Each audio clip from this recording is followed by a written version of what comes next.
So we've been talking about engaged Buddhism, and Chris has opened the door very beautifully for us to step through and look at what it means to be practitioners in this particular point in time and space and history. I've been appreciating her talks. If you don't know, they're on YouTube. Rhonda McGee, the inner work of racial justice. She did some beautiful exploration of Rhonda's work. And last week she opened us into Zenju, Earthlyn Manuel's work with Opening to Darkness, which I'm going to talk about today. And Chris opened the door with some bell hooks, and I really appreciated that, all about love. That we started with this position of belonging and love, because it's not always easy to talk about these things. And this feels like a foundation that I hope we can keep coming back to today, this belonging, this love as the foundation of our practice as engaged practitioners going out into the world.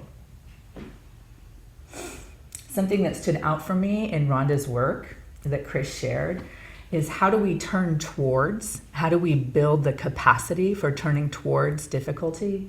And this piece, in my experience doing some racial justice work, is sometimes overlooked. There's this big ask to turn towards difficulty.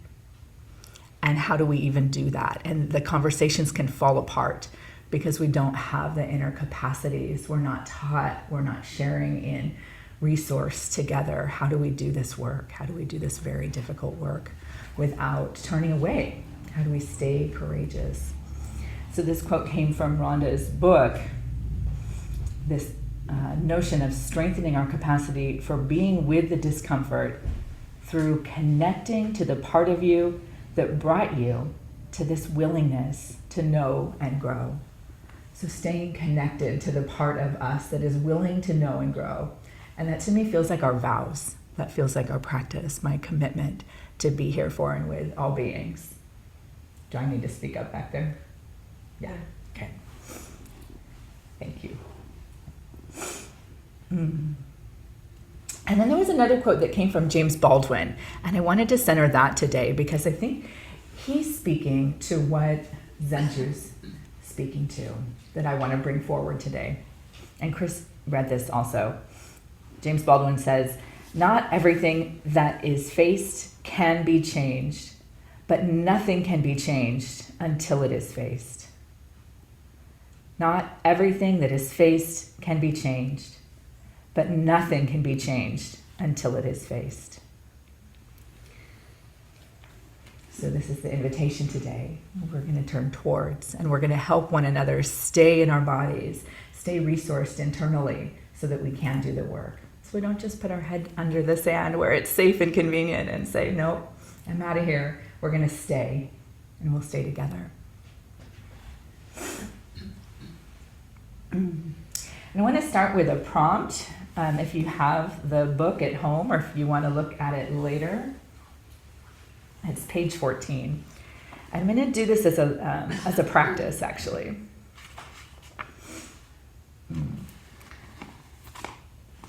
Okay. So just coming back to the body for a moment. Coming back to finding what supports are available to you right now. And that might just be making contact with feet on the floor or body supported by the chair or the cushion. Right now, these supports are available to us.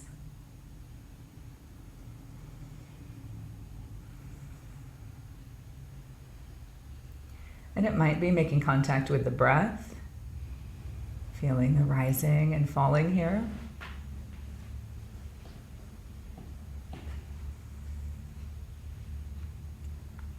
And it may be by stabilizing attention on something outside of yourself. If there's too much discomfort within, you can listen to sounds outside or sounds in the room.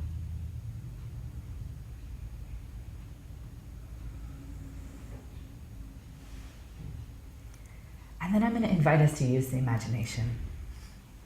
So here is the prompt from Zenju. Take some time now to allow the attributes you give to darkness and blackness to arise in your mind. Note if any of those characteristics or descriptions of darkness and blackness fall into the realm of distortion, handed down for centuries.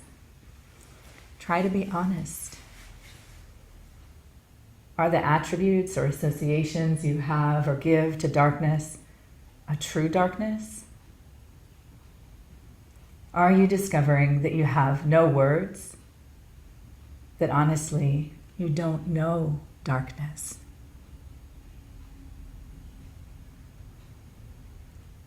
So just staying with this for a moment.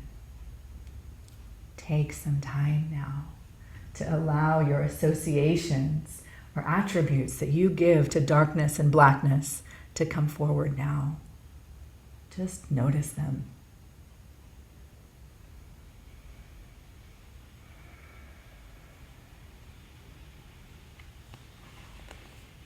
And I'll invite us to stay in these zazen bodies and in this contemplative space, the space of practice. And I'm going to share a little of the associations I've been gathering. I've been writing some down, and I'm just going to read them, and we can stay in a practice space together. Allow these words just to wash over.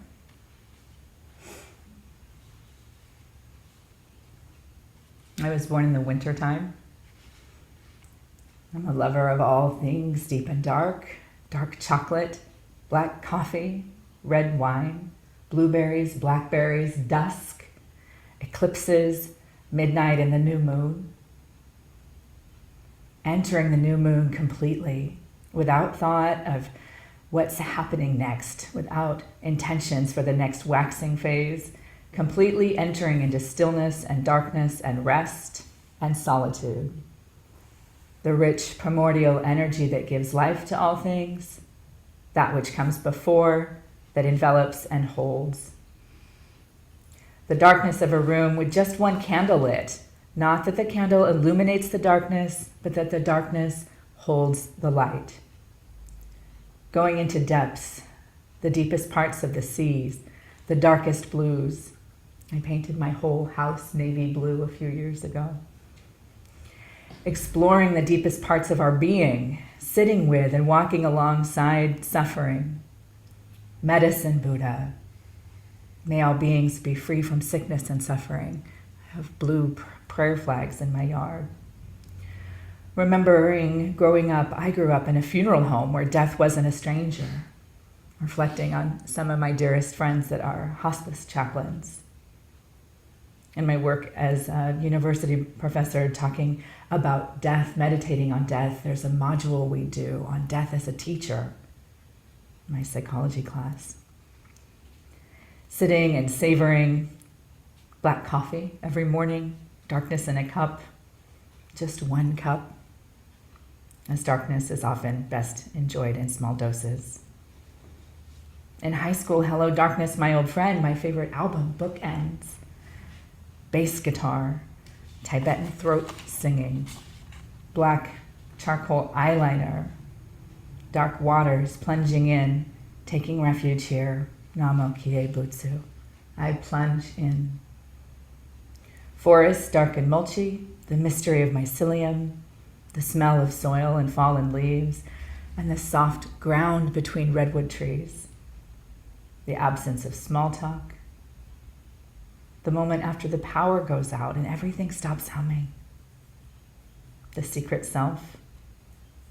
Leonard Cohen, You Want It Darker? We Kill the Flame. Persephone and the descent to the underworld, queen of death and all of the dying and rising gods from mythology. Jizo and the hell realms. The stopping of our perpetual seeking, the absence of striving and self-improvement and this violence of never enough. The soothing balm for my nervous system of radical rest.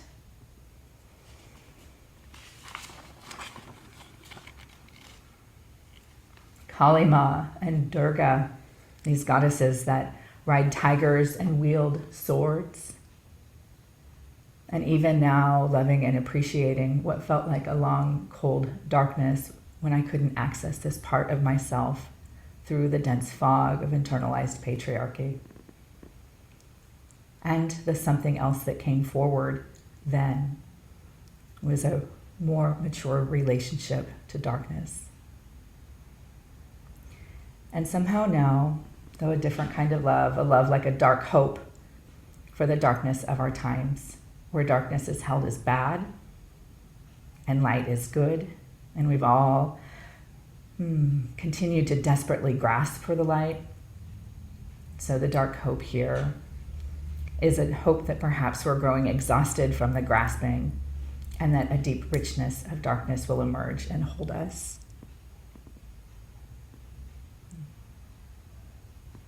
So those were my associations, my attributes of darkness that came forward.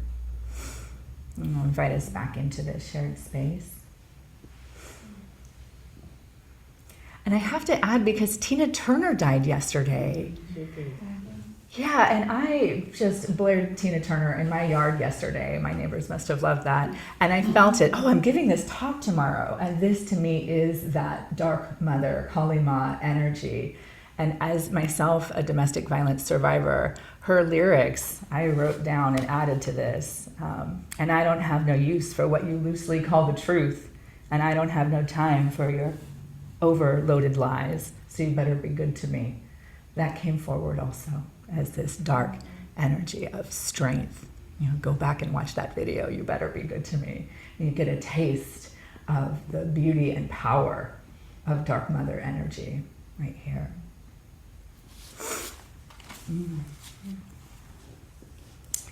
All right, so let's bring it back to practice. I want to come to Zenju's words. This is page 45 if you're in the book.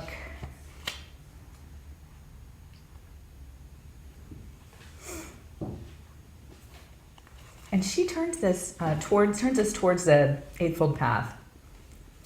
She says the transformative process begins with your own truth of suffering. You may have read many books and talked to many teachers, and yet you still struggle with this life, which is to struggle with darkness. If we can't end inevitable suffering, we certainly can end the struggle with it. Few books or teachers have advised us to stay in the darkness. The Eightfold Path itself is often thought of as a path to end suffering and darkness. But I see it as an ancient path to be with suffering and darkness. An ancient path to be with suffering and darkness. And that's the definition of compassion, is to suffer with.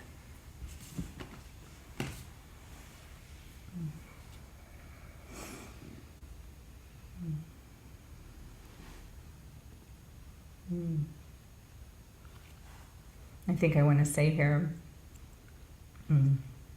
it's not easy practice to do. This is why we need one another. That's why we need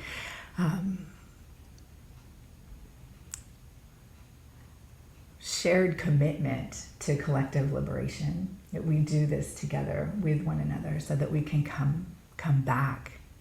I'm just hearing myself saying, let's sit with suffering. It's not easy. That's not an easy practice. But it is the birthplace. It is the same thing as compassion. That's where compassion arises. Now, Thich Nhat Hanh, he uses beautiful language to say that when we sit with another person, when we offer that deep listening, that presence, when we give ourselves in this way, that is the energy of Avalokiteshvara arising. That is Kanzeon here right now in our bodies. Compassion is born, is right here. It's available. So it seems, I'm going to rely on my notes here, that Zenju is teaching that we open to darkness, and darkness reveals wisdom, reveals compassion.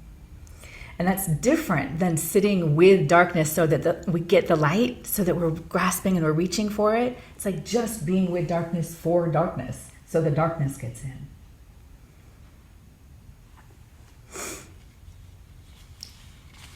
I want to talk a little bit about spiritual bypassing, because I think that's what's included here. I think that's what we're talking about when we talk about opening to darkness.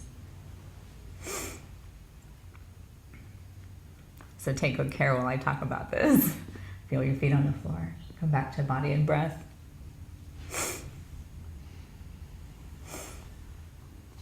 This is from teacher, Sean Fargo, who's a mindfulness instructor and previous monk in a Theravada tradition. And he brings forward a little John Wellwood. And he says, John Wellwood, a psychotherapist and Buddhist practitioner, first coined the term spiritual bypassing after he observed members of his own spiritual community using their spirituality as an excuse to avoid facing difficult emotions, personal character flaws, or unmet psychological needs. Is this a new term, spiritual bypassing, or is this something that folks are acquainted with? Acquainted with, okay. Acquainted with? New term. Yeah.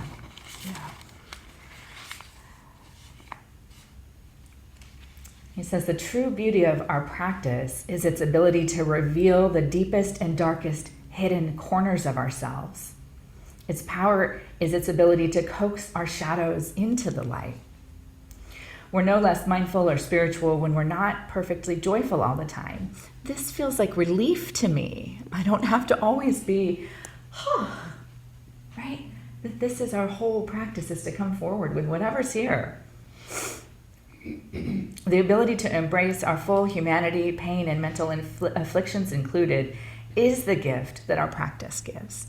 This ability to be with it all. And this is Robert Augustus Masters, someone I'm just becoming familiar with, who wrote a book on spiritual bypassing. And he writes, when transcendence of our personal history takes precedence over intimacy with our personal history, spiritual bypassing is inevitable.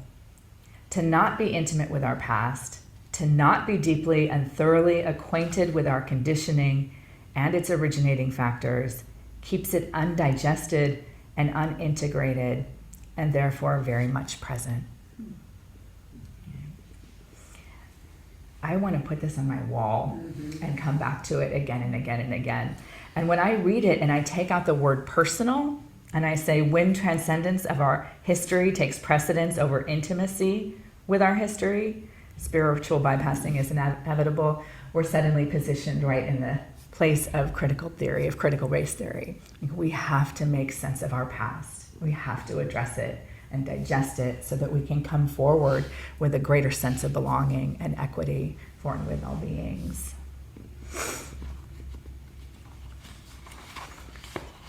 He gives a few words, I won't do much more of this, but he gives a few words. Spiritual bypassing is rooted in avoidance and repression. We aren't always aware of that which we're trying to escape. Spiritual bypassing need not be done with malicious intent. It can arise as a defense mechanism, and I would actually say an adaptive strategy so that we're not pathologizing ourselves, that it can come forward as an adaptive strategy that allows us to avoid past traumas too painful to face. He talks about toxic positivity and says the problem here is that ignoring negative thoughts doesn't make them go away. I think we know this. It actually could just make them stronger. They just keep coming back. And eventually this bypass negativity manifests in the world in very unskillful ways. It can make us less likely to develop qualities such as empathy and compassion by training the brain to ignore our own pain and the pain of others. Right? So this is like looking at it from the other side.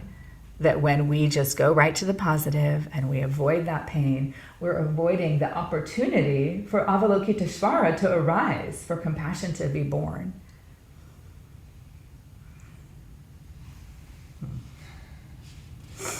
And he goes on, but I'll stop there. I really appreciated this resource. There's like worksheets.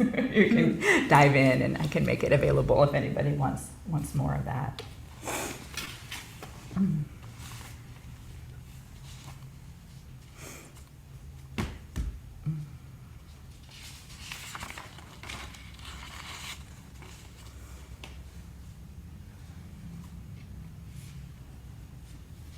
And something that's been really important to me for the last 5 or 6 years is work that I've been invited to do in Marin City. And some of you are aware of this work I've been doing out there around racial justice and mindfulness and psychotherapy with a frame of liberation, with a frame of how do we all get free so that we're not just centering our own comfort, but we're getting acquainted with discomfort so that we can create ease and equity and joy and justice in the world.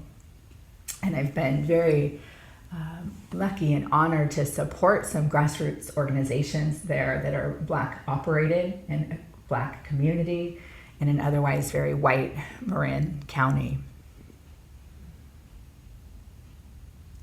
When I first started doing this work, well, let me back up a little bit. I want to say something here. I want to link back to Zenju. Yeah, I have some words here I want to share. Zenju's darkness and blackness, it feels to me like an invitation. I'm going to rely on my notes for this, that we had at the beginning, that invitation to come and notice our associations with blackness and darkness. This invitation to me feels like, it feels like an opportunity to really shift something that's happening in our culture right now. And that's something that white supremacy culture has projected onto blackness and darkness, where there's a manipulation of archetypal energy. Right? This archetypal energy, I was naming it with Tina Turner, this power and growth and beauty that is available in darkness and blackness. Yet we're projecting onto it, and I'm catching myself right here, we, as in a white default setting, white people are often projecting onto blackness that something is bad. And this projection is, historically, I understand it as a means of political control,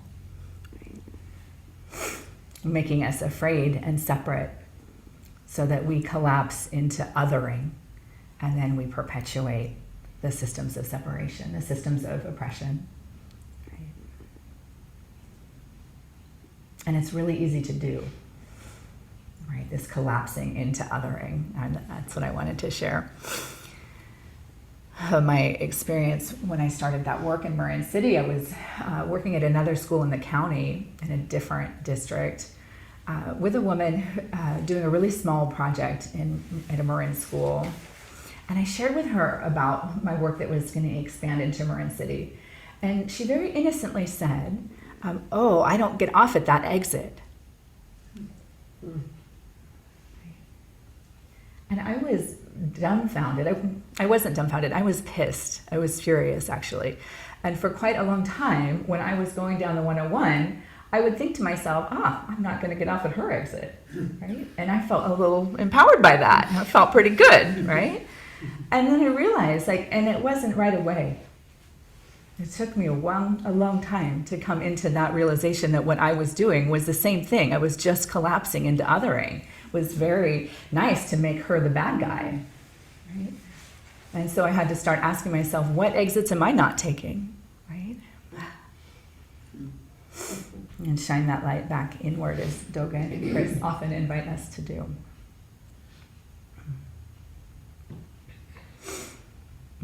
So I feel again like this is a moment to come back to the body, to come back to connecting with the earth that's here supporting us, to invite in that we're supporting one another in Sangha, virtually and in person, that we're here together to do this work, that we can generate these resourced states within our bodies and within our systems so that we can come forward in the work together. So we are paying attention to what exits we're not taking, and more finding capacity to take them, to go there.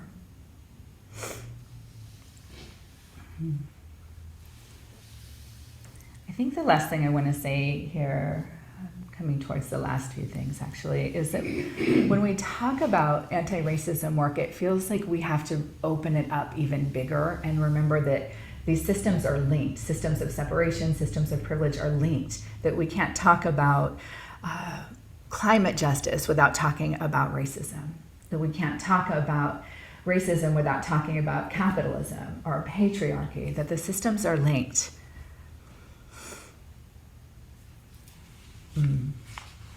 And we can't talk about any of it without talking about what we've internalized, with the internalized oppression that is expressed through our actions of body, speech, and mind unconsciously, how we unconsciously perpetuate the systems by participating in them rather than taking the stance of anti-racism. And one of the ways I notice that shows up in myself is a sense of, oh, well, what can I do? Right? Oh, I'm powerless in this situation. What can I do? And I've come to identify that little voice is, for me, that feels like some internalized patriarchy for me. Like I've given my power away. I've been conditioned to give my power away. I don't know what I can do. And actually, we're all powerful beings. We can do things. We are powerful beings. And so it feels to me like a reclamation of power to come back. And that has taken that dark mother energy, that dark feminine energy for me to be able to come back and say, here's what I can do. Right? I can come to Sangha and give this talk even when my bones are shaking. Right? I can show up in my classroom spaces and have these conversations and notice when I'm collapsing into othering. I meant to give this earlier, a little nod to Adrienne Murray Brown. We Will Not Cancel Us. It's another beautiful resource by a Black author. She's an activist and a beautiful poet. And she gives some language here that feels relevant. I think I'll close with this.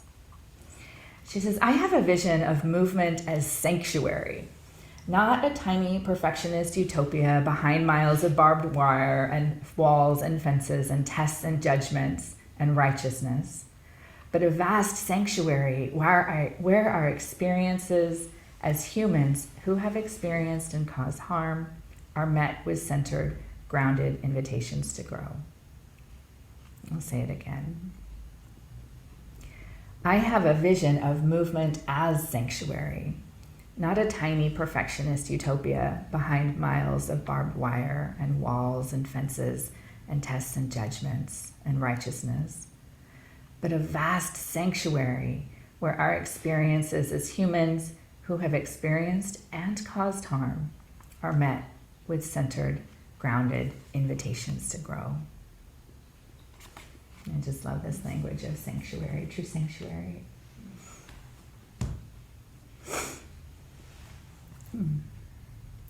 So the last thing I'll give are some inquiry questions, and then I'll let someone else help me with the time and how we do dyads and make sure we get out of here when we're supposed to.